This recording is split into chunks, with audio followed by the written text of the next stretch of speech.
Hoje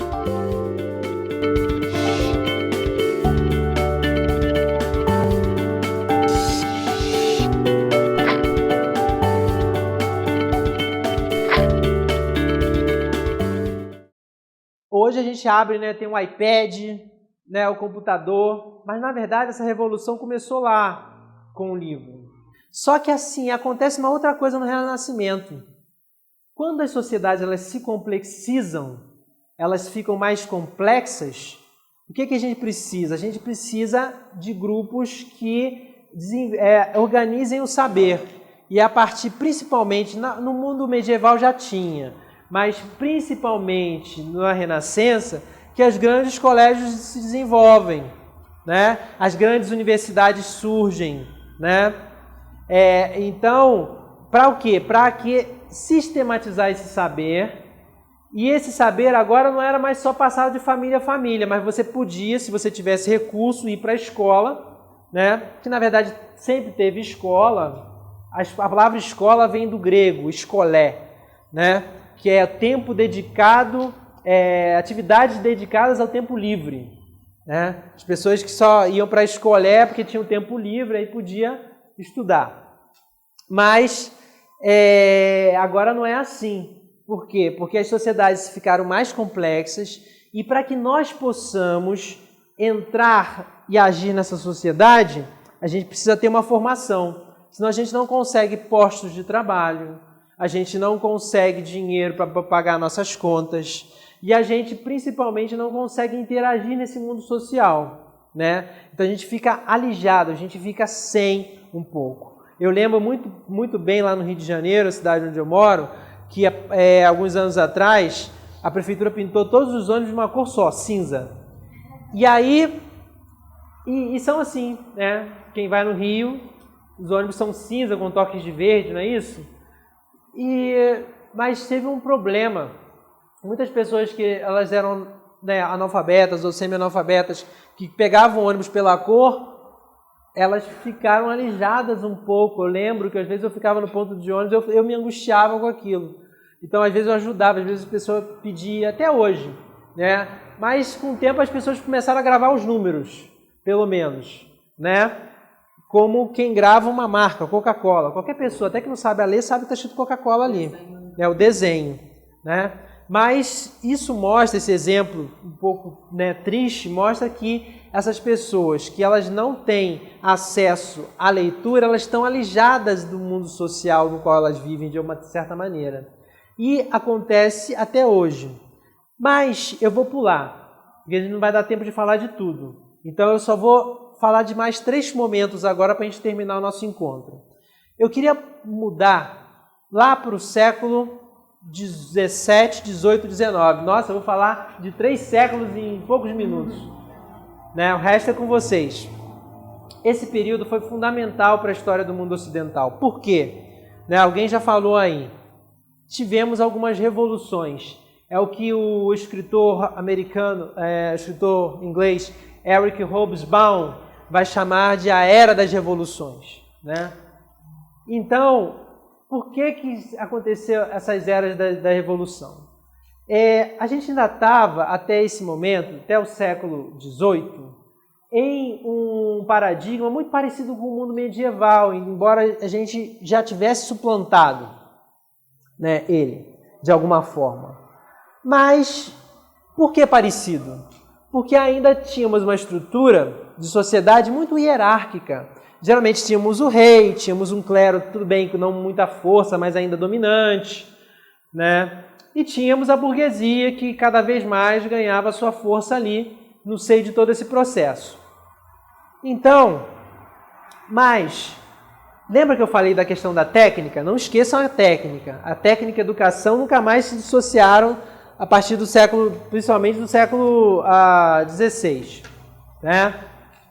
Então, a primeira grande revolução, eu não vou falar em ordem não, mas a primeira grande revolução seria talvez a Revolução Americana, mas aqui nos interessa a Revolução Francesa.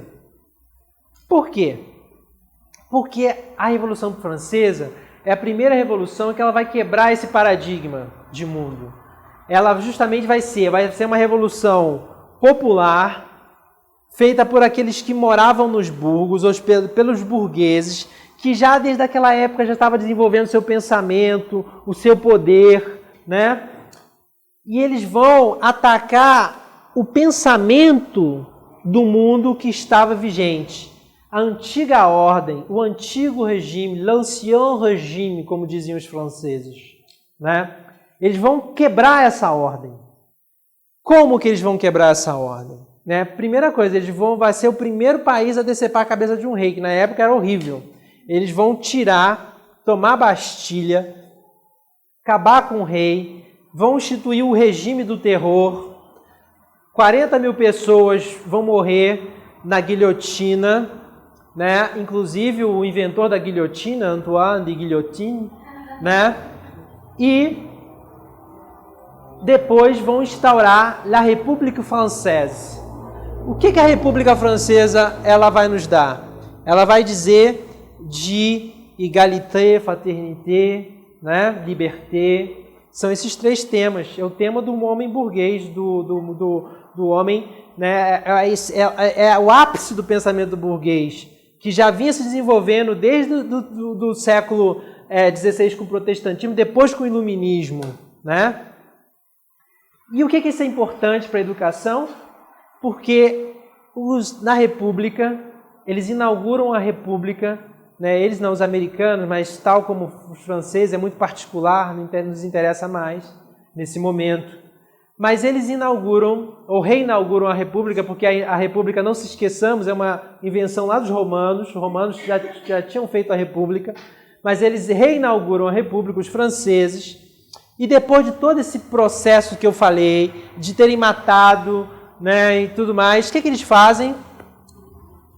Na República, as duas primeiras instituições que eles instituem, além da República em si, eles vão fazer uma coisa que chama Polytechnique e a École Normale Supérieure, a Escola Normal Superior. Duas instituições fundamentais para o processo de civilização que os franceses queriam. Por quê? A Polytechnique ela vai formar os engenheiros, os técnicos que vão construir as estradas, as indústrias desse novo país. E a École Normale Supérieure vai formar a coisa mais importante de tudo isso, que são os professores. E aí o que acontece? Esse movimento da Revolução Francesa, ele começa a partir como o efeito dominó. Várias sociedades, então, elas começam as suas pequenas revoluções, né? Então, na Itália, por exemplo, lá em 1861, veja bem que esse é um movimento que demora. Não acontece da noite para o dia. E a Revolução Francesa foi em 1779. A unificação da Itália vai ser em 1861, quase um século depois. Mas o que tem de comum? Tanto uma quanto a outra. Primeira coisa que o ministro vai fazer da Zélia, ele vai dizer assim: Fatta l'Italia, facciamo l'italiano. Ou seja, feita a Itália, façamos os italianos. E como é que se faz um italiano? Colocando ele numa instituição que se chama escola. Então, a partir desse momento, agora meu slide já serve, eu vou botar ele, né? A partir desse momento, né? O que acontece? Acontece que a educação ela entra como um aparato fundamental do Estado, da formação do Estado-nação. Porque eu não posso ter um Estado sem que eu tenha pessoas que sejam afeitas a esse Estado. Eu não posso fazer um Estado sem cidadãos. Então, por isso que ao inaugurar a República, a primeira coisa que eles fazem inaugurar a Escola Normal Superior. Porque você não faz sem cidadãos sem professores, né? Isso aqui é um preâmbulo, não precisa. Mas, a partir das revoluções ocorridas, ou seja, dessas revoluções que eu estou falando, ocorridas no século XVII e XIX, a configuração da escola segue paradigmas que esteve presente na maior parte dos Estados nacionais. Para fins didáticos, segundo Bernard Chalot, podemos dividir o desenvolvimento do processo escolar em 3 grandes fases a partir daí. Né? Primeiro, o estado educador, o segundo, o estado desenvolvimentista e a do estado regulador.